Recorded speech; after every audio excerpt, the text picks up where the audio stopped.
Class, today I want to discuss the warrior spirit. The warrior spirit is internal strength. And people have it to certain degrees, some have it to a high degree. And it's something that you have to cultivate, but it's difficult because it's an emotional thing. The warrior spirit is a man or woman that can endure anything. They lose their home, beautiful home, in a hurricane or a fire, and they're strong. They're not bitter, they're not angry. They don't go around cussing to the world. They may be working at a job for 10, 15 years and get fired. They're not bitter.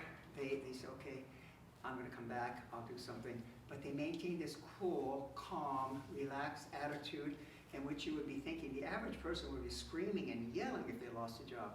The warrior spirit is a man or woman who can be accused of a crime. It's not their fault, and they have to go to jail. And a lot of people are in jail, and they're totally innocent. And they come out. The warrior spirit comes out and says, okay, well, all right, I'm going to go on. Aren't you upset with the government? No. Don't you hate them? No. And then you look at that kind of person and say, what kind of person is this that has that kind of a spirit that's unbendable? They don't falter. They don't cry. They don't scream. They're strong, very, very strong. And so getting back to my experience, when I first started, students would ask me, Shihan, who was your inspiration? Who got you into the martial art? Was it Chuck Norris? Was it Bruce Lee? Because they're very, very strong. And I said, no, it wasn't them. And I said, who was it? And I said, it was my mother. They said, your mother? And I said, yes, it was my mother. I said, wow, why? She wasn't a martial artist? I said, no. And she wasn't big either. She was small, 5 foot. But she was very, very strong emotionally, very strong. And they would ask me, well, why is she in that rank of a warrior spirit to you? And then I tell them, okay, I'll tell you why. I respect and admire my mother. When I was 5 years old, I can remember that distinctly. I asked my mother, Mom, tell me how my older brother and sister died. And she became very quiet. And she said, okay, I'll tell you. She said, your cousin came over to the farm with his truck. And he said, Mrs. Yamashita, I want to take your daughter, which is my older sister, she was 7, and your son to Gardena, and he was 6. So they were 7 and 6 years of age. And my mother said, the daughter jumped into the truck and said, okay, I want to go. But your brother didn't want to go. And I kept saying to him, Kyoshi, it's not polite. Your cousin came all this way. He wants to take you and your sister to Gardena. Why don't you want to go? He says, I don't want to go. He says, why? Why not? He says, I want to play with my football. She goes, oh, come here, son. She said, I grabbed his football, grabbed him by the hand, took him into the backyard where the swing was at. And she said, look, son, here's the football. I'm going to put it right down on the swing. And when you get back, it's going to be waiting for you right here. And she said, I put a jacket on him. I ushered him into the truck. And I waved goodbye to all 3 of them and never saw them again. They all 3 died. And she said, you know, the streetcar, it was at that time the red car. Right now it's a blue car. The red car hit the truck and split it in half and dragged them a 1/4 mile down the track, and they all died on the track. And she said, it must be a mother's instinct, because I was visiting a neighbor when the accident happened. And she said, I was having tea. And she said, it must be a mother's instinct. You know when your kids are in trouble. She said, I felt a jolt go through my body. And she said, I became very agitated. And I told my neighbor, I'm sorry, I have to go. She goes, but Mrs. Yamashita, you just got here. You can have another. She said, no, I can't. She said, I was shaking. I ran out the door. I looked down the dusty road, and left and right, and I went running down the right toward the railroad track. She said, I didn't know why. Halfway down there, a farmer grabbed her and said, Mrs. Yamashita, you don't want to go down there. Something terrible has happened. And she said, I knew my kids were gone. I just knew it. And so I can just imagine the pain that poor woman went through. And my father was a basket case. He couldn't help her. They lived in a little farmhouse. They didn't have any friends at that time that came and consoled her. And I'm thinking, that poor woman by herself had to go through the anguish of having lost 2 children. Now, if you're not married, some of you aren't, I know some of you do have children, imagine how you would be feeling at that point. It must have been the lowest point of her life to lose two of her children and being there all alone and having to cry it out. I can't see how you can do that. But then, as she was telling me the story, she said, sort of the hardest part of all of this, it was all difficult. She said, for a year I couldn't go into the backyard. And I said, why, Mom? Why couldn't you go in? She goes, the swing was there.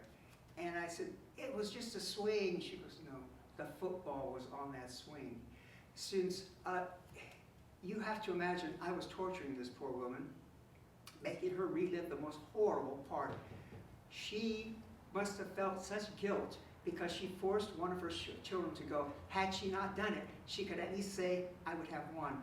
But she forced him to go. You can imagine the anguish, the feeling of guilt that she was going through at that time. But she was very calm, and she told me, I couldn't go back to the backyard because of the football. And I said, oh, Mom, it's just a football, come on. Because I was 5 years old and dumb. I didn't know anything about emotional feelings. And she goes, no, it wasn't just a football, son. When you get older, you will realize, but you have to get older before you. And when I did become an adult, mature, I looked back and thought, oh my goodness, I was torturing that poor woman. I was putting her in an incident or a situation that must have been so heart-rending and breaking that she was able to deal with that. Well, to test the warrior spirit, I went to my sister, who had two kids about that age. And I was visiting my sister, and I said, Waco, what if you came home tomorrow and your neighbor said, Waco, I'm sorry, but both your kids are dead? She screamed and said, don't you ever say that again. You ever say that, I'll never talk to you again. You don't talk to me. My kid's being dead. You do it. I said, no, I didn't come here to make you angry. I wanted to find out how Mom was able to handle that. She goes, I don't know. I'd end up in an insane asylum. I'll kill myself. And then I realized the difference, the warrior spirit between the 2 women. My mother was very strong, and she told me very calmly the whole situation. My sister, even in her imagining that her 2 siblings were gone, was just panicking and to the point of saying, I'll never talk to you again. You ever mention my kids being dead? I'll never talk to you again. I'll never let you in the house. And I thought, okay, I see the difference now between the 2. They're both wonderful mothers, but the thing is, one is stronger. One is stronger. And so, talking to my mom, she explained very, very plainly. She said, that was very hard. But no anger, no rancor, no get out of my house, don't ask me those questions. I couldn't have asked my dad about this because he was a basket case. He would have said, I don't want to talk about it. But my mother had the fortitude and the strength to sit there and tell me the whole story, the whole truth of how the situation took place.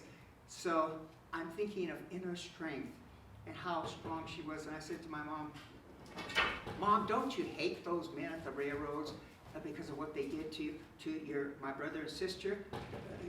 Because they did some nasty things. And she goes, no, son, I don't hate them. And I said, but don't you feel revenge, like you want to get back? And she goes, no. She said, son, it was an accident. It was an accident. So she had no anger, rancor, or any type of hatred for anyone, even at the worst time in her life. She never once said, the streetcar company owes me a lot. They took my kids away. No, never. She handled it with dignity, with pride. She handled it with a demeanor that you would expect from a person that's highly evolved. But she never once carried on like a person that was full of hate, full of anger, never once said a bad thing about anyone, and told me that story. And I'm thinking now, could I do that? If I lost 2 kids in one stroke, could I be like my mom? Because it wasn't long after they passed away that she was able to sit and talk to me. And I think it takes tremendous courage to do that, a tremendous warrior spirit to do that. and not to hate anybody, not to be upset with the world, and to handle herself with such dignity that she's somebody that you would say, I don't know how she does that, but I'd like to be like that. And so she was like a mentor to me and a mentor to a lot of people back then, because they saw the way she handled herself in the most difficult, I think, period of a parent's life, to lose their kids, to lose two, and to have forced one to go. I don't know if my sister could survive that. If she felt she sent one of her kids to their death, she couldn't have done it. She would have committed suicide. So that's the spirit, and that's what I'm talking about, students, about a warrior spirit. You can be any size, but if you have that warrior spirit, you really have life under control. But if you don't have that warrior spirit, the world controls you. And you have a difficult time when these situations come up, and unfortunately for a lot of people, they do come up. They lose their sons and daughters in traffic accidents or shootings or whatever. That we never want to happen. But if it does happen, you want to be the parent that their kids, like in my case, 70 years later, is talking about my mom. You want to have your children say, my mom was a saint. She was an inspiration. She taught me how to handle difficult situations in my life, and this was the worst, and she took care of it. She handled it with dignity, with pride and honor, and she's the type of person I want to be like. So that's what the warrior spirit will do. It will give you tremendous, tremendous, students, respect from everyone, and then there will be people saying, I want to be like her. I want to be like your mom. Because when that happens to me, I want to be able to carry myself with that type of pride. So students, the warrior spirit is that. It's a man or woman that goes through tremendous tragedy, hardship, and then comes out of it with a dignity and a pride and an honor and a respect and a love for her fellow man that you would think in those situations you can't have. So I want you all to think of that, to be and try to develop a warrior spirit, because that is powerful. That's more powerful than physical strength, to be able to lift a lot of weights, to be able to run fast, to be able to be a tennis champion or whatever. The warrior spirit is the greatest honor that people can pin on you, saying you are a warrior, but you've got the warrior spirit. So that's what we're working for, students.